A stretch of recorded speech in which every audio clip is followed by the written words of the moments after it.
Dalam pidato pelantikannya sebagai Presiden ke-8, Prabowo Subianto menekankan sejumlah isu penting, mulai dari swasembada pangan dan energi hingga kemiskinan dan pentingnya makanan bergizi.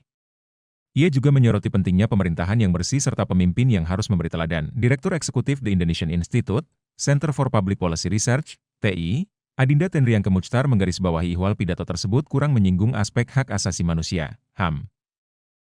Menurutnya, meski Prabowo berbicara tentang demokrasi yang damai dan bebas dari cekcok, ada kekosongan dalam komitmen terkait penegakan HAM dan penyelesaian kasus pelanggaran HAM di masa lalu. Adinda turut mengkritisi terkait demokrasi yang damai dan santun tidak boleh membungkam kritik publik.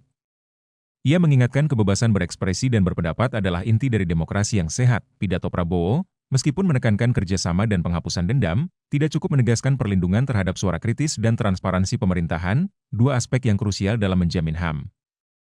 Demokrasi memang seharusnya berisik, dan kesantunan seharusnya bukan jadi rujukan, tapi hak dan kebebasan berekspresi dan berpendapatlah yang harus didorong dan dilindungi, ujar Adinda dalam keterangannya, Senin, 21 Oktober 2024, bagaimanapun, suara kritis adalah bagian demokrasi dan partisipasi publik, juga kewajiban pemerintah untuk transparan dan akuntabel. Sambungnya, kehadiran wakil dari negara sahabat di pelantikan tersebut juga seharusnya dimanfaatkan untuk memperkuat komitmen Indonesia dalam kerjasama internasional terkait HAM. Namun, isu ini tidak banyak disinggung dalam pidato Prabowo. Menurut Adinda, penting bagi pemerintahan baru untuk tidak hanya fokus pada swasembada, tetapi juga memastikan bahwa HAM dilindungi, terutama dalam konteks globalisasi dan hubungan internasional. Sementara itu, meski Prabowo menyinggung inklusi sebagai bagian dari kontribusi Presiden Gus Dur, masalah intoleransi dan hak-hak minoritas tidak diangkat secara eksplisit.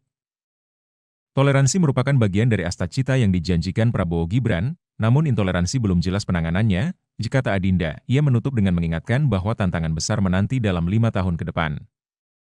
Kita harus terus mengawal agar pemerintahan ini tidak hanya fokus pada pembangunan fisik, tetapi juga berkomitmen pada HAM, transparansi, dan akuntabilitas. Terima kasih sudah nonton.